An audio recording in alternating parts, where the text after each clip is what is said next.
Jones seminars are weekly seminars from professors or postdocs. Often we have faculty candidates come in and talk about their research. Basically, it's just an hour-long talk on whatever that specific researcher is working on in their lab or work, and it's a deep dive. So you get the top level, but you also get to get down into the nitty gritty. If you were at a different school, all these different departments would have all their own separate seminars. But since you're part of FAIR and you're a single department, you get to experience intellectual talks from all sorts of different fields.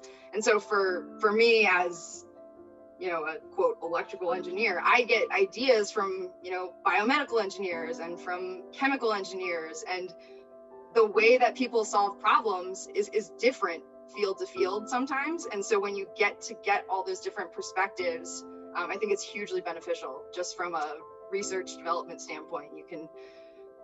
I've gotten random ideas just from something that somebody said that was totally irrelevant to my project, but it's like, oh, the way that they thought about that might actually apply to the way that I'm trying to solve this problem here.